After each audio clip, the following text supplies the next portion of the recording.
Jamais je n'aurais cru que le moment où mon mari s'en irait serait celui où je m'éclaterais le plus avec mon chien. Ça a débuté il y a quelques semaines, quand mon mec m'a largué avec notre chien, Bellet, pour s'envoyer en l'air en voyage d'affaires. La baraque, vide de sa présence, crachait un silence lourd, plus éloquent que le vide sonore. J'avais pris l'habitude, au fil des ans, de ces déplacements c'était non-stop, jour après jour, semaine après semaine. Ce n'est pas que j'ai détesté son boulot, mais il a acheté notre existence banlieusarde, ce coin où on résidait, et cette baraque qui paraissait trop vaste pour nous deux, voire, comme c'était souvent le cas, juste pour moi et Bellet. Bellet, le chasseur d'or, était mon fidèle acolyte.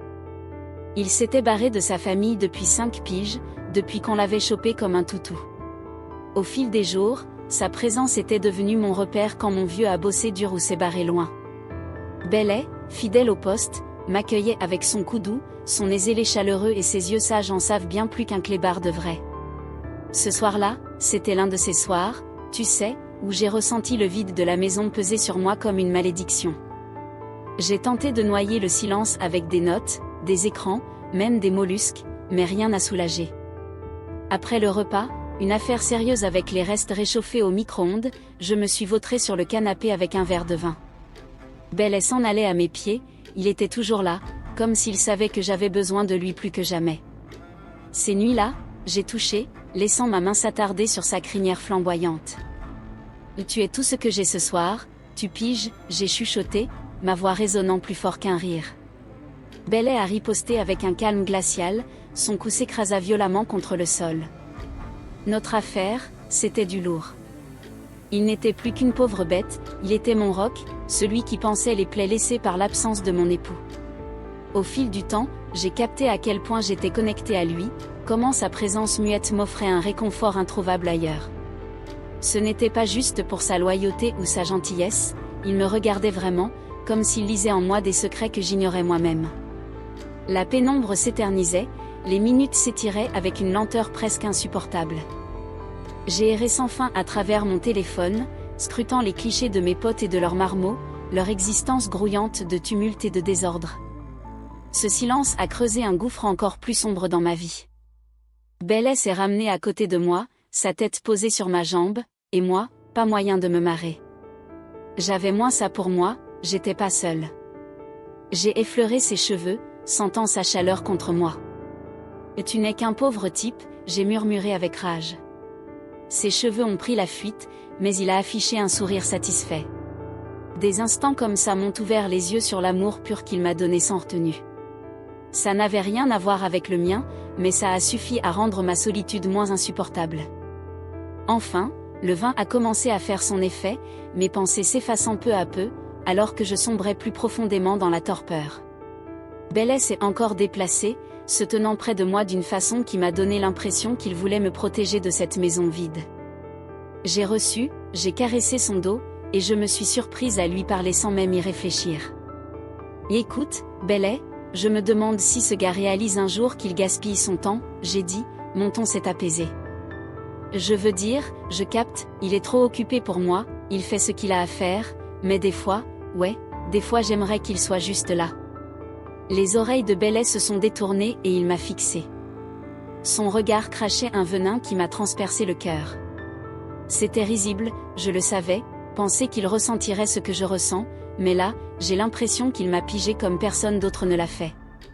Tu piges, ou bien, j'ai persisté, mes mains caressant toujours son dos. Te voilà toujours à rôder dans les parages. La salle a pris un coup de neuf, ça va péter. Il n'y avait plus qu'un seul son, le vrombissement du frigo et le souffle léger de sa respiration. Ma main a glissé le long de son corps, sentant le battement de son cœur s'accélérer et retomber. Ça s'annonçait tranquille, un peu de chaleur pour me requinquer. Le silence n'était plus aussi étouffant, avec Bellet à mes côtés. J'avais presque l'impression d'être invincible. À l'aube, j'ai médité sur l'existence que mon époux et moi avions bâtie.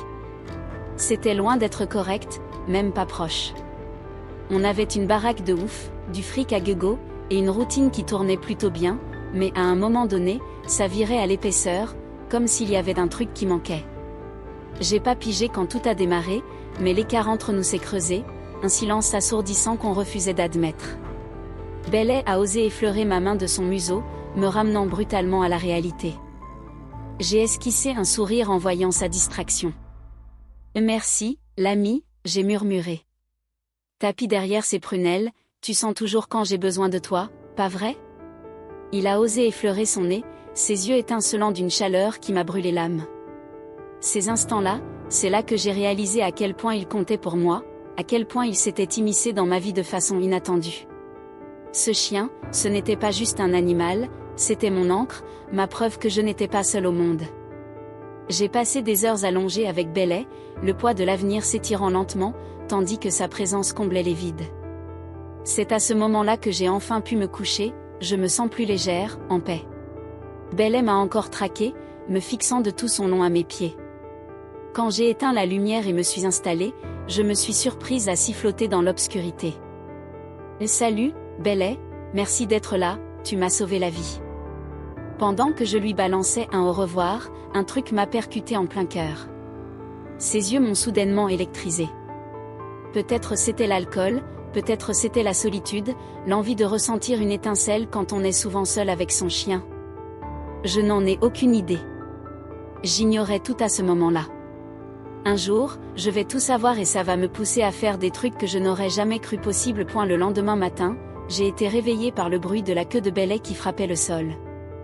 Il savait toujours comment me donner un coup de pouce pour démarrer ma journée. Ses yeux de braise ont fusillé le lit et je n'ai pas pu m'empêcher de sourire en voyant son sourire en coin, comme s'il murmurait « Allez, on va s'amuser ». J'ai fléchi mes jambes sur le rebord du lit et j'ai fracassé sa tête. Quand il s'est écarté de moi, « Ok, je suis prêt », j'ai lâché avec un sourire en coin. Bellet s'est reculé du lit, m'a fixé intensément, comme s'il me défiait de le suivre. C'était devenu notre quotidien, sa façon obstinée de dire que la vie avance, même quand la maison résonnait trop vide et trop silencieuse sans mon mari à mes côtés. Après manger, Bellet s'est éloigné de la porte du lit menant au jardin, son esprit fuyant l'agression. J'ai arraché son collier de la poignée de la porte et son excitation a explosé, son corps tout entier frémissant d'énergie. Une marche, c'était pile ce qu'il me fallait pour écraser et chasser les derniers vestiges des pensées de la nuit précédente. Le quartier s'est toujours réveillé, les rumeurs, sauf pour le cri des oiseaux et le lointain martèlement.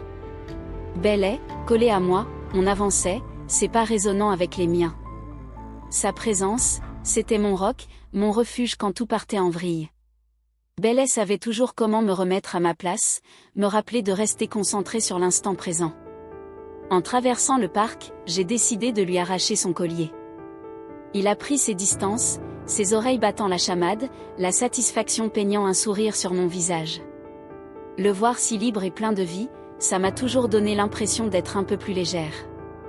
J'étais là, sur ce foutu banc, à voir le soleil se barrer en laissant Bellet dans mon viseur. Il traquait désormais un oiseau, même si ses tentatives étaient plus divertissantes que sérieuses. « Tu te fous de ma gueule ou quoi ?» je l'ai appelé. J'ai ri quand il s'est retourné vers moi, sa queue flottant avec fureur. Il s'est barré, sa langue pendouillant hors de sa gueule, pour finir à mes pieds. On s'est posés juste tous les deux dans ce silence du matin. J'ai décidé de reprendre la parole avec Bellet, comme je le faisais souvent quand on était seuls, lui et moi. C'était rassurant, comme s'il captait les pensées que je gardais pour moi. « Je sais pas, Bellet », j'ai commencé, prête à faire griller ses esgourdes. Tu t'es déjà demandé comment ça serait si tout était chamboulé, si on pouvait échapper à cette foutue routine qui nous étouffe chaque jour? Il m'a fixé avec ses yeux immenses et perçants, et j'ai presque senti qu'il voulait me dire « j'entends tout ». Complètement idiot de croire qu'il pouvait saisir toutes les subtilités de mon esprit. Pourtant, dans ces instants-là, il osait prétendre le contraire. Écoute, j'apprécie ce qu'on a, mais il y a des moments où j'ai l'impression qu'il manque un truc, tu piges? J'ai laissé couler mes larmes, adossé au banc. Ton vieux, il est correct, mais il brille toujours par son absence, et quand il est là, c'est juste du vent, on se contente de jouer la comédie. Bellet a planté son coude sur mon genou et j'ai entendu le cri de la culpabilité. Je regrette, j'ai lâché en relâchant sa jambe. Tu ferais mieux de ne pas t'attarder à mes divagations. Bellet s'en fiche royalement, il était là, son genou sur le mien, son dos me donnant un allant, il était mon allié, mon complice, à bien des égards, mon frère de sang. Et là, ça passait. Où est-ce que tu te cachais, hein? Et cette nuit-là, l'obscurité était plus profonde que jamais. Une angoisse sombre s'enroulait autour de la baraque, écrasant les vitres. L'air pesait, chargé, prêt à libérer sa colère comme une tempête sur le point d'éclater. Bellet s'est posé à mes côtés, en se levant dans la baraque. C'est pas feutré, mais sa présence imposante. J'avais pas allumé les lumières, laissant la fausse clarté de la lune me guider en traçant mon chemin vers le lit. Je suis tombée en plein dans les couches, Bellet collé à moi, sa tête posée sur mon dos. Le silence qui régnait dans la maison était oppressant, le vide laissé par mon mari, son empreinte omniprésente même en son absence. Ma main frôlait sa chevelure qui s'échappait, indifférente, tandis que mes pensées divaguaient. « Et tu es ma seule bouée dans ce foutu océan », j'ai chuchoté, ma voix à peine perceptible dans ce silence pesant. Bellet a répliqué d'un ton doux, son dos heurtant le lit.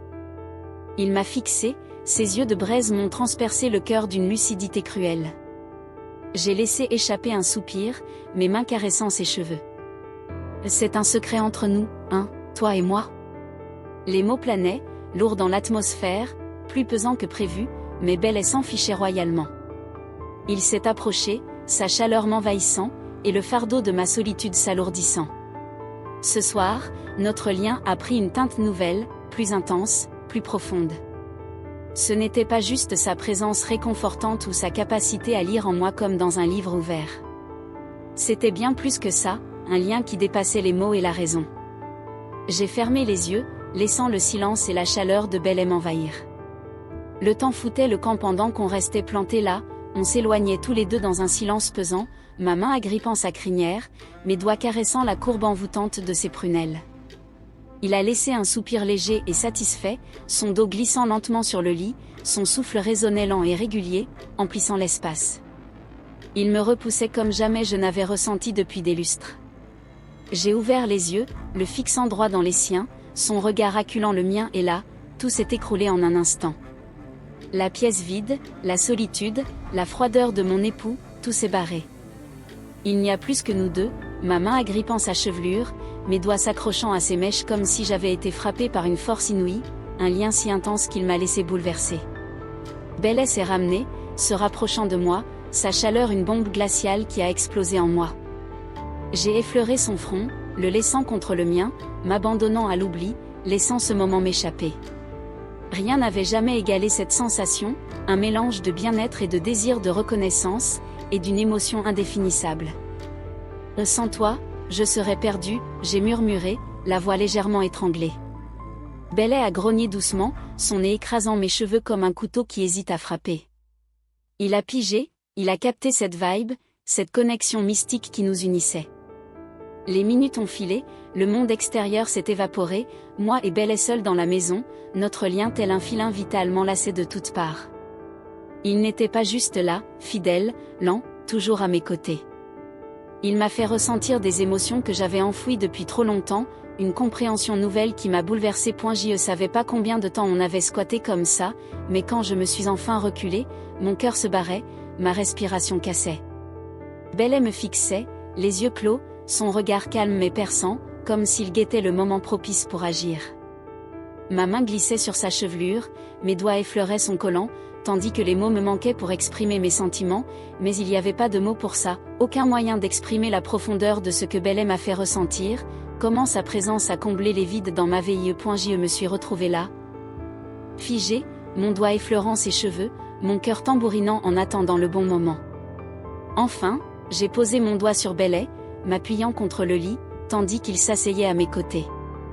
Une fois de plus, la tension a été longue, le lien précieux que nous avions partagé s'est brisé en silence. Il était bien plus qu'un simple chien à mes yeux.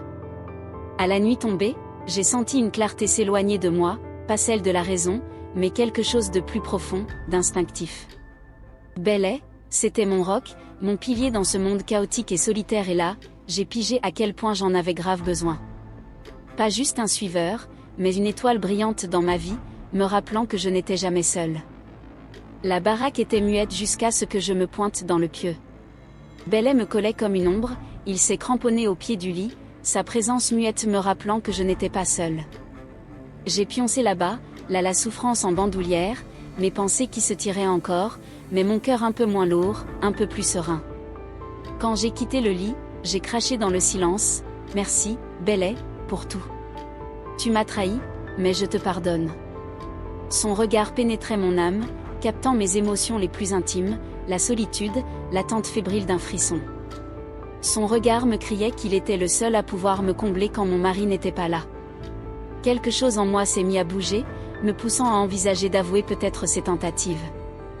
Je lui ai fait sa fête, hors de question, je ne plierai pas, même si une part de moi brûlait de le faire. Une part de moi voulait savoir ce qu'il tramait. Peut-être qu'un jour je me laisserai tenter, mais pas maintenant, j'étais pas prête pour ça.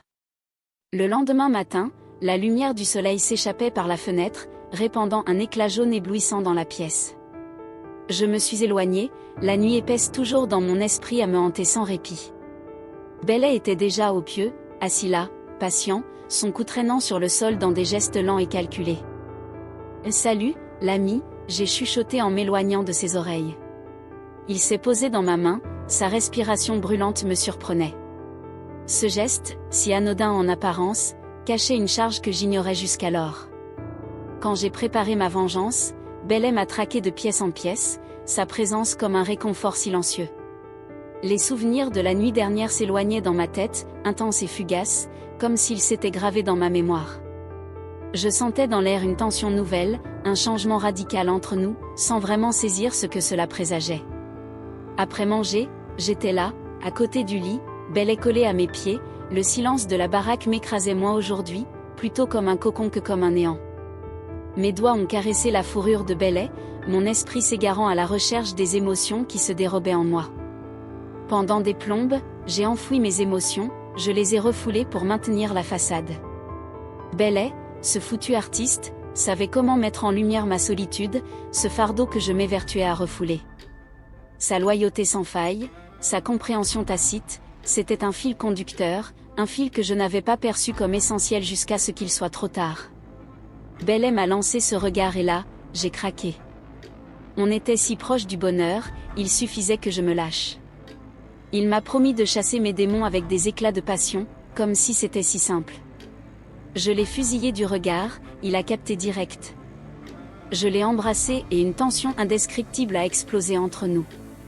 Son coup filait à toute allure et bien sûr, je vais pas rentrer dans les détails, mais je peux te dire que je me suis laissé emporter. Je me suis agenouillée prête à me retourner.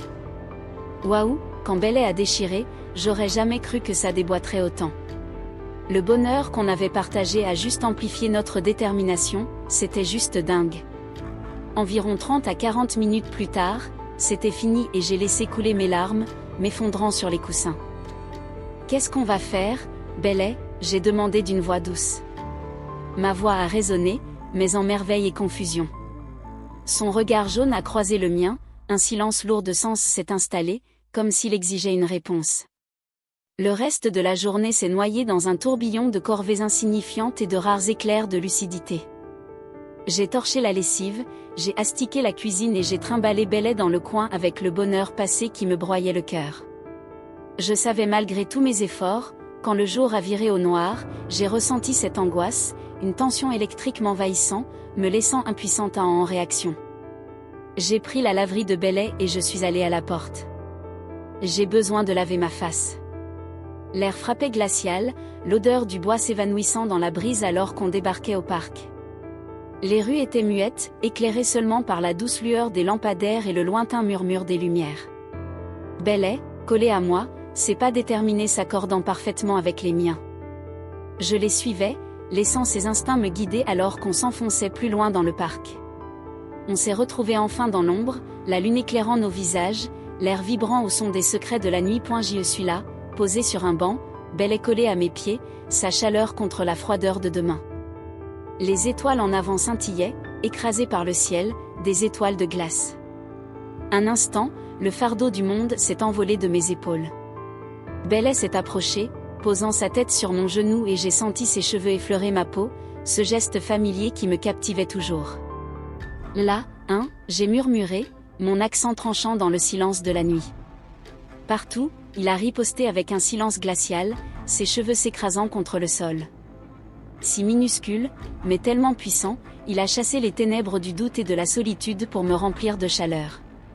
Bellet, c'était pas juste mon chien, c'était mon allié, mon roc, mon repère dans un monde qui m'a souvent paru trop vaste et trop vide. Les minutes s'écoulaient en silence, les mots fuyaient comme des vagues. J'ai craché à Bellet mes craintes, mes hésitations, l'âme d'une union devenue plus banale qu'intense. J'ai évoqué la nuit où j'étais seule, quand sa présence était tout ce qui m'empêchait de sombrer. Bellet, fidèle compagnon toujours là, silencieux mais rassurant, me rappelant que je ne suis pas seule. Avec sa loyauté et son amour inconditionnel, ça c'était pas comme tout ce que j'avais jamais vécu et ça a comblé les vides dans mon cœur que j'ignorais. La bagnole au retour, elle était muette, un silence chargé de sens, pas juste un vide creux. Bellet s'est cramponné au siège passager, ses yeux refusaient de se fermer malgré la route qu'il lui pour le faire taire. Je l'ai fixé, un sourire en coin tentant de frôler ses cheveux du bout des doigts. En rentrant, la baraque avait une putain d'ambiance, comme si elle nous avait attendus depuis une éternité. Bellet m'a collé sur le siège, s'installa à mes côtés en écrasant un sac. Cette complicité muette qu'on a partagée, elle en dit long même dans les instants les plus légers. Je savais que je n'étais pas seule. J'ai laissé mon côté s'écraser contre le dossier, mes doigts traçant des motifs invisibles à travers les cheveux de Bellet. J'ai craché, ma voix grave pleine de rage, « Toi, tu as toujours été mon pilier. » Bellet s'est rapproché, son corps collé au mien alors que ses cheveux s'éparpillaient délicatement. Notre lien était puissant, au-delà des mots, au-delà de toute explication. C'était un truc que je pigeais pas à fond, mais je sentais que c'était du solide et ça a fait l'affaire. Quand l'heure sonna, la maison s'éloigna, le monde extérieur s'évanouit dans le silence de la nuit. Assis à côté de sa présence, me procurait un réconfort constant pendant que je m'évadais dans une montée paisible. Peu importe ce qui m'attendait, je le savais, Bellet serait là, fidèle au poste, son amour comme un phare dans ce foutu monde plein d'incertitudes. Cette semaine, pour la première fois, j'ai senti une clarté, une certitude silencieuse que je n'étais pas seule. Quand j'ai quitté le sommeil, Bellet m'a quitté, je savais que peu importe ce qui allait suivre, on affronterait ça ensemble. Quand il prenait ses distances, je me demandais si tout ce qu'on avait fait était vraiment « je suis juste bizarre, c'est quoi ce délire, je n'en ai aucune idée, qu'est-ce que tu crois et balance ça dans les comments, tu vas regretter de m'avoir fait ça ».